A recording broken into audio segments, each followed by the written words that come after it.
चलिए अब हम आगे स्टार्ट करते हैं। यहाँ पे अब ध्यान देना आप लोगों को। अब यहाँ देखना क्या है, prokaryotic bacterial RNA polymerase. RNA polymerase हमने बता दिया, अब आप प्रोकैरियोटिक पढ़ेंगे और इसके बाद eukaryotic polymerase. Prokaryotic RNA polymerase क्या है, अगर हम इसकी बात करें तो bacterial cells typically processes only one type of RNA polymerase. हमने इसके पहले वाले में बता दिया था कि जो बैक्टीरियल सेल्स होते हैं, बैक्टीरियल सेल्स टिपिकली क्या करते हैं, या फिर आप सिंपली कह दो कि बैक्टीरियल सेल्स एक ही प्रकार का आरएनए पॉलीमरेज रखते हैं। Clear? Bacterial cells have only one type of RNA polymerase, इसमें कोई डाउट नहीं है। विच कैटालाइजेज, और ये करते क्या हैं, उत्प्रेरित किसको करते हैं, which catalyses the synthesis of all classes of bacterial RNA कह सकते हैं। यानी जितने भी बैक्टीरियल आरएनए हैं इन सबको सिंथेसिस करने के लिए आरएनए पॉलीमरेज जो एक ही प्रकार का बैक्टीरिया में होता है वो डिपेंडेंट होता है।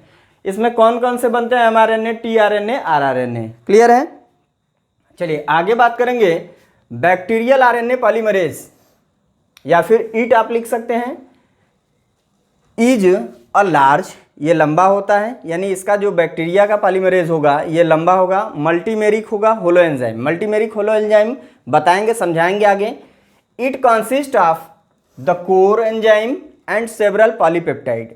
यही कोर एंजाइम और सेवरल पॉलीपेप्टाइड को मिला दिया गया है, इसलिए इसको मल्टीमेरिक होलो एंजाइम बोला जा रहा है। चलिए आगे हम बात करेंगे। इट कंसिस्ट ऑफ 5 सब यूनिट।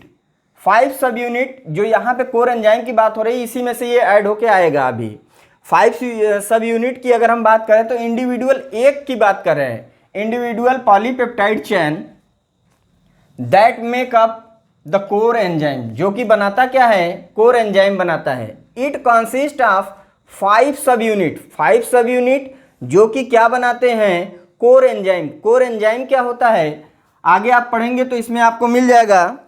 यहाँ पे हमने लिखा है ये कोर एंजाइम क्या है, अल्फा अल्फा अल्फा अल्फा, या फिर आप लिख सकते हैं इसी को 2 अल्फा, बुक में आप लोगों को मिल जाएगा 2 अल्फा से, और बीटा, बीटा 1, फिर बीटा डैश, फिर इसके बाद ओमेगा। कहीं कहीं कुछ और लिखा होगा तो ध्यान दीजिएगा, आप लोग ओमेगा लिखिएगा, alpha alpha, beta dash beta, फिर ओमेगा। क्लियर है? ये 5 ठो क्या है, यही 5 ठो कोर एंजाइम सब यूनिट है जो कोर एंजाइम का फॉर्मेशन कर रहे हैं। अब हम बात करेंगे आगे, दिस एंजाइम कैटालाइजेज द इलांगेशन। अब जब हम बात करते हैं कि यहाँ पे ऐसे ऐसे एमआरएनए का फॉर्मेशन डीएनए के अंदर से अगर हो रहा है तो ये इलांगेशन जो होता है आगे की तरफ जब बढ़ते चले जाते हैं तो उस स्टेप में भी आरएनए पॉलीमरेज का रोल होता है। दिस एंजाइम कैटालाइजेज, ये एंजाइम की अभी बात हो रही, ये क्या करते हैं, ये उत्प्रेरित करते हैं इलांगेशन, इनको आगे बढ़ने के लिए, फैलाने के लिए ऑफ द आरएनए। आरएनए को इलांगेट, आरएनए मॉलिक्यूल को और आगे बढ़ाने के लिए ये हेल्प करते हैं बाय एडिशन। कैसे ये आगे बढ़ेगा भाई, ये ऐसे ही रुका रह जाएगा ना। आलू जब आप छीलते हैं छिलनी लगा के, वो कब आगे बढ़ेगा, जब आगे छीलते हुए बढ़ेंगे तब तो आगे बढ़ेगा। वैसे ही यहाँ पे जब आरएनए के न्यूक्लियोटाइड, आरएनए के न्यूक्लियोटाइड जैसे यूरेसिल, ग्वानिन, साइटोसिन, ये सारी चीजें जब ऐड होती चली जाएंगी तब तो ये आगे बढ़ेगा। तो आरएनए के न्यूक्लियोटाइड ऐड होते चले जाएंगे और आरएनए का जो मॉलिक्यूल है ये बड़ा होता चला जाएगा। और ये उत्प्रेरित कौन करता है, ये उत्प्रेरित करता है कोर एंजाइम। ठीक है? और कोर एंजाइम कौन है, alpha alpha, beta beta dash, omega. आगे हम बात करेंगे द सिग्मा फैक्टर। यहाँ पे कुछ प्रोटीन के फैक्टर भी रोल निभाते हैं, प्रोटीन के सब यूनिट भी रोल निभाते हैं, जिसमें अगर हम बात करें the sigma factor control the binding of RNA polymerase. इसका भी हम रोल अभी दिखा देंगे, ये हटाने के बाद दिखाएंगे आप लोगों को, ध्यान से देखिएगा, समझ में आ जाएगा एंड तक रहेंगे तो। The sigma factor control the binding of RNA polymerase to the promoter. ये सिग्मा फैक्टर का सबसे बड़ा रोल होता है बेटा। कैसे होता है ये हम अभी समझा दे रहे हैं। यहाँ पे ऊपर वाली लाइन हम हटाएंगे थोड़ा सा, अगर आप लोगों को स्क्रीनशॉट लेना है ले लीजिए। चलिए अब हम यहाँ से थोड़ा सा साइट हटा दे रहे हैं इतना, और आप लोगों को यहीं पे हम समझा रहे हैं। ये लाइन अगर आप समझ गए तो को एंजाइम, होलो एंजाइम, और कोर फैक्टर जो भी है इसमें, कोर एंजाइम, इन सबको आप समझ जाएंगे आसानी से और लिख के आएंगे। अभी तक फेक आप लोग पढ़ते थे, अब देखिए आप लोगों को मज़ा आएगा कि क्या चीज़ कैसे पढ़ना है। हमने बोला ये डीएनए हो गया, ये है डीएनए। भाई डीएनए के सेगमेंट की अगर हम बात करें तो यहाँ पे एक सेगमेंट उठा के हम सारी चीज़ें स्टडी कर रहे हैं। तो यहाँ से अगर हमने देखा कि ये रोल निभाता है, पॉलीमरेज ही रोल निभाता है किसका, हेलिकेज का।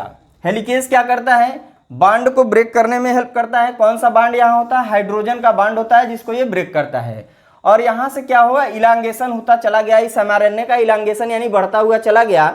और ये प्रोसेस क्या है, ट्रांसक्रिप्शन है। लेकिन जब ये इलांगेशन हो रहा है तो इलांगेशन किसकी वजह से हुआ, ये हुआ यहाँ पे जब कोर एंजाइम आके लगे, कोर एंजाइम क्या किए, न्यूक्लियोटाइड को ला के जोड़ने लगे और ये बढ़ता चला गया। लेकिन ये हुआ कैसे, यहाँ पे मानते हैं एक प्रमोटर साइट है इस डीएनए का, यहाँ एक प्रमोटर साइट है। लेकिन इस प्रमोटर साइट को आइडेंटिफाई तब तक नहीं कर पाएंगे, ये प्रमोटर साइट को आइडेंटिफाई तब तक नहीं कर पाएंगे जब तक इस पे आके ये सिग्मा फैक्टर ऐड ना हो जाए। सिग्मा फैक्टर क्या है, ये एक ठेकेदार की तरह है, एक ठेकेदार की तरह है। और यहाँ पे कुछ इस ढंग से आपको दिखलाई देंगे, ये टॉम एंड जेरी वाला कुछ ऐसे ये आपको दिखलाई देंगे। ये पॉलीपेप्टाइड है। यहाँ पे हो गया अल्फा अल्फा, ये दोनों एक जैसे, ये हो गया बीटा, ये बीटा डैश, ठीक है। और यहाँ पे हो गया ओमेगा। जब ये आता है, जब ये सिग्मा फैक्टर यहाँ पे आएगा तुरंत इन लोगों से काम चालू हो जाएगा। यानी जब देखते हो ठेकेदार आते हैं तो वर्कर अपना काम और तेजी से करने लगते हैं और स्टार्ट कर देते हैं। तो वैसे ही ठेकेदार आएगा, इन सबको समझा दिया, ये काम चालू करने लगेंगे। और न्यूक्लियोटाइड जब ऐड होने शुरू हो जाएंगे, जब ये देखेगा काम चल रहा है अच्छे से, तो ये सिग्मा फैक्टर यहाँ से क्या हो जाएगा, रिमूव हो जाएगा। ये ध्यान देना, सिग्मा फैक्टर यहाँ पे आता है, ये कोर एंजाइम को बताता है और ये क्या करते हैं, इनिशिएट करा देंगे ट्रांसक्रिप्शन को। और इनिशिएट कराएंगे तो यहाँ पे न्यूक्लियोटाइड क्या होगा, ऐसे ऐसे ऐड होना शुरू हो जाएगा। जब ऐड होना न्यूक्लियोटाइड शुरू कर देगा तो ये सिग्मा फैक्टर यहाँ से रिमूव हो जाएगा। लेकिन वहीं पे अगर हम बात करें विदाउट किसके, अगर विदाउट बात करें किसकी, विदाउट सिग्मा फैक्टर की, अगर सिग्मा फैक्टर ही ना हो किसी बैक्टीरियल में, बैक्टीरियल डीएनए ट्रांसक्रिप्शन के समय सिग्मा फैक्टर ही ना आए तो ये वर्क नहीं करेंगे और काम आगे नहीं बढ़ेगा। तो इसके बिना ये पॉसिबल भी नहीं है। तो सिग्मा फैक्टर सिर्फ आता है, यहाँ पे काम चालू कराता है और चला जाता है। सिग्मा फैक्टर आएगा, ये क्या करेंगे, कोर एंजाइम अपना कार्यक्रम चालू कर देंगे। अब कैसे आगे हम पढ़ेंगे ये भी ध्यान देना। सिग्मा फैक्टर और इस कोर एंजाइम दोनों को अगर मिला दें, इन दोनों को मिला के हम बोलते हैं क्या, होलो एंजाइम। इन दोनों को मिला के हम क्या बोलते हैं, होलो एंजाइम।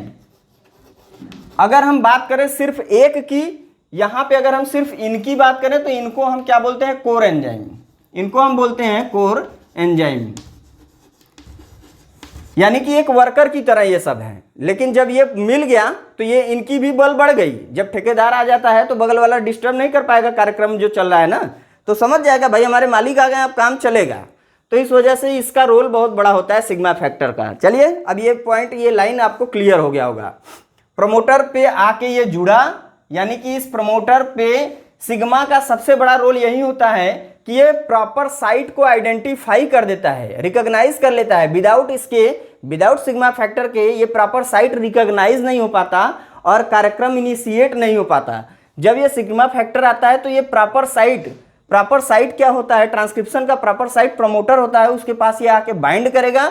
बाइंड करते ही कोर एंजाइम अपनी एक्टिविटी दिखाने लगेंगे। और कोर एंजाइम करते क्या है, ये न्यूक्लियोटाइड को ऐड करते हैं एमआरएनए के चैन पे, आरएनए मॉलिक्यूल का पूरा चैन बनाने लगते हैं। उस समय ये सिग्मा यहाँ से रिमूव हो जाएगा। इतना लाइन याद रखना आप लोग। चलिए अब हम बात करेंगे नेक्स्ट पॉइंट की अगर हम बात करें तो यहाँ पे द सिग्मा फैक्टर, आगे यहाँ से ये with the help of sigma factor RNA polymerase bind at the proper site and initiate the process of transcription.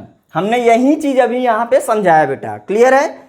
हमने क्या बोला कि with the help of sigma factor RNA polymerase bind.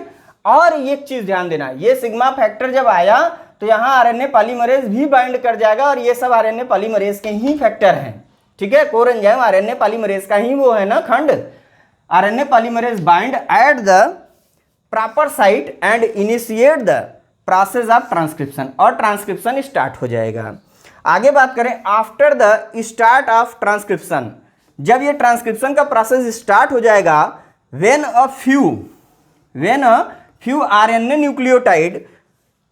Nucleotide have been jointed. हमने क्या बोला, ये RNA के nucleotide जब यहाँ पे ज्वाइंटेड हो जाएंगे, जुड़ने लगेंगे, jointed together, sigma factor get separated, यहाँ से क्या होगा, अलग हो जाएगा फ्रॉम द किससे, इस कोर के पास आके ये जुड़ा था ना, फ्रॉम द कोर एंजाइम। अब कोर एंजाइम क्या है, कोर एंजाइम को जान ले 2 अल्फा 2 बीटा, यानी beta beta dash and omega, ये मिलके हमारे बनाते हैं कोर एंजाइम। और इसमें अगर हमने सिग्मा फैक्टर को ऐड कर दिया तो हो जाएगा होलो एंजाइम। ये सब रोल निभाते हैं किसमें, जब हमारा ट्रांसक्रिप्शन का प्रोसेस होता है। अभी हम आगे बात करेंगे, आगे और भी चीजें हैं, चलिए देखते हैं, इसका स्क्रीनशॉट लेके रख लीजिए।